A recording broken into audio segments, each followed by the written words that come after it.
Hello there friends, welcome back to another episode of Generation Tech. My name is Alan.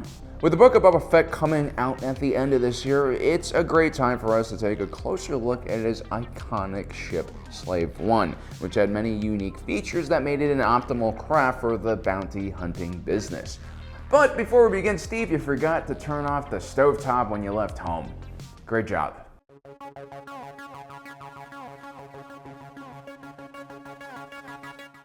The Slave One is a Fire Spray 31 class patrol and attack craft created by Kuat Systems Engineering, a subsidiary of Kuat Drive Yards. This meant that the Fire Spray wasn't some custom-built ship someone designed in their garage and built in their backyard. This also wasn't a ship from a subpar smaller manufacturer. The Fire Spray 31 benefits from the massive resources of KDY, but at the same time was built by a flexible and focused company that specifically created excellent starfighters, ranging from the Delta 7 Ether Sprite to the RZ-1 A-Wing. And so the Fire Spray really does benefit a lot from KDY's extremely rich experience in designing ships. This is why Kuat Systems Engineering was able to pull off such an audacious and unique ship design.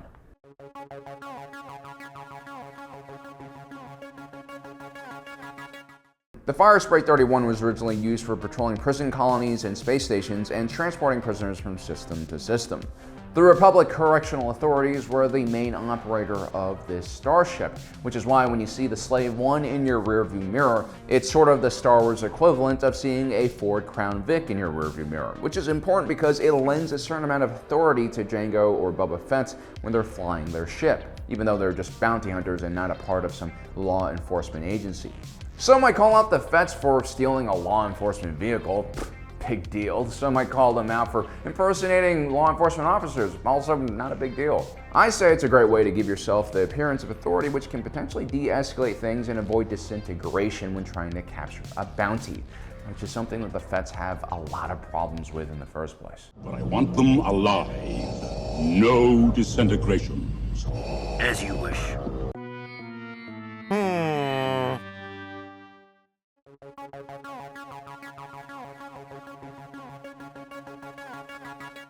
The original Fire Spray 31 was a relatively robust and well-armored ship for its size. But Kuat Systems Engineering wanted to make sure that the Fire Spray was easy to customize, this way their clients could easily upgrade the ship to fit their needs. And thanks to its shared lineage with other Kuat Systems Engineering starfighters, like most Honda products, the Fire Spray had a massive third-party aftermarket for parts and upgrades. The Slave One was a multi-generational ship, which means it's pretty damn old. It was first used by Jango Fett and then passed down to Boba Fett. Both of the Fetts would incrementally upgrade the Slave One, keeping it well ahead of the times. For instance, the stock Fire Spray only had a Class 3 hyperdrive. When Jango Fett got his hands on the Slave One, he would upgrade it to a Class 1 hyperdrive. And then finally, Boba Fett would install a Class 0.7 hyperdrive.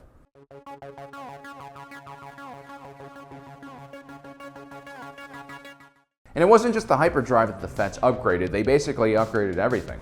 They also added a ton of different weapons on board. The standard Fire Spray only had auto blasters and a light tractor beam projector. The Slave One under Jango Fett's control had 2 twin blaster cannons, 2 rapid-firing laser cannons, 1 concussion missile launcher, and a very deadly mine layer which could deploy Void 7 seismic charges. This weapon, as Obi-Wan Kenobi would eventually find out, was especially devastating when deployed in a crowded asteroid field. Boba Fett would add even more weapons to the Fire Spray, including a proton torpedo launcher, an ion cannon, a F1 tractor beam projector, and a homing beacon launcher. The homing beacons were able to communicate back to Fett even through hyperspace, making them invaluable for tracking targets. Either way, the Fett's Slave One was powerful enough to disintegrate any starfighter and was dangerous to even larger ships like gunboats and corvettes. Boba Fett would also eventually add a tractor beam to help capture enemy ships without destroying them. And I gotta say, the appearance of the Slave One is still really clean despite all of the upgrades that the Fetts did to it. And this is because all of the weapons are stored internally. And so when a civilian passes the Slave One, they might just think it's a civilian law enforcement vessel instead of a death machine.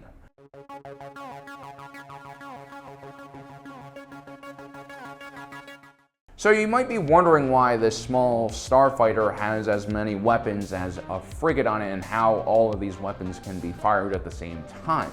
Well, first, you have to remember that Jango and Boba Fett were Mandalorians, and they were experts at fitting way too many weapons in a surprisingly small amount of space, like in their armor. The Slave One also had many different hiding places for their weapons. But more importantly, when the ship entered combat mode, the cockpit, which was gyro-stabilized, would rotate towards the top of the ship and allow it to fly with a more vertical configuration.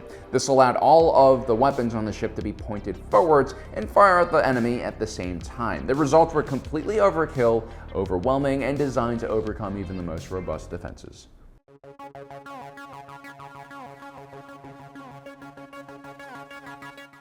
Now, originally the Firespray 31 was designed to transport prisoners, but the Fetts would basically convert a portion of that area into crew quarters for longer range missions. In order to save space, Jango Fett changed the police regulation cages inside of the Firespray, which were like tiny cells with toilets and a bed, into coffin-like cabinets that were completely not regulation or humane. But this did give him more peace of mind when he was transporting scumbags. Like Din Djarin, the Fetts usually stored their targets in carbonite for safer transportation. Also, in order to save even more space, I think, the Slave One was equipped with a disintegrator chute, which is sort of like a food processor that you would find in a bougie kitchen sink. This not only saved space, but it also satisfied the Fett's love for disintegrating things. Boba Fett also liked storing 2 Viper speeder bikes on the Slave One, which were great for planetary excursions with friends.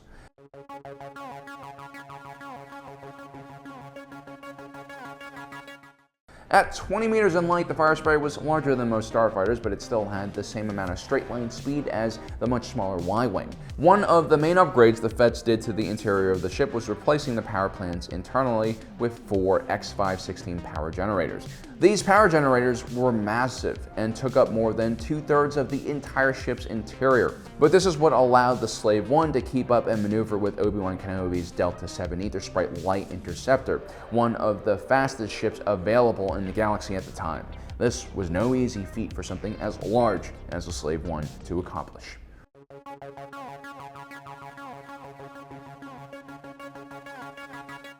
The massive power plants were necessary not only for the 3 F-31 drive engines on board, but also for the other various upgrades that were very power hungry that the Fetts made to their ship. This included the Slave One's advanced sensor arrays. Because as important as a ship's dogfighting capabilities are, detecting the enemy before they detect you is equally as important in determining the outcome of a battle. For a bounty hunter, it was crucial to keep oneself hidden until they got close enough to strike at their target. The Slave One had state-of-the-art sensor masking and jamming systems, along with engine baffles. If that didn't work, the Slave One had a secondary decoy system which would mask the appearance of the Slave One and make it appear like a speeder bike on enemy radars. If that didn't work, well, Boba Fett installed a cloaking device on the ship as well. When the Slave One needed to disappear, this array of electronic countermeasures hid the ship from everything aside from a very close inspection with the naked eye. The Slave One also had very powerful sensors that it could use to scan systems for enemy ships or potential targets. It also had a tachyon emission detector which allowed it to track incoming hyperspace jumps so that no one could surprise the Fetts and jump right on top of them.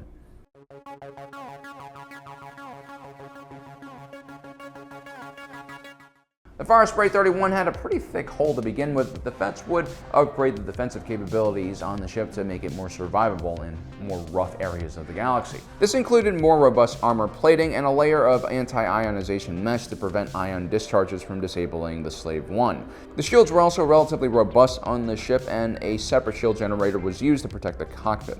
In a worst-case scenario, when a missile or torpedo locks onto the ship, the Slave One also had static discharge ports which could fire out countermeasures.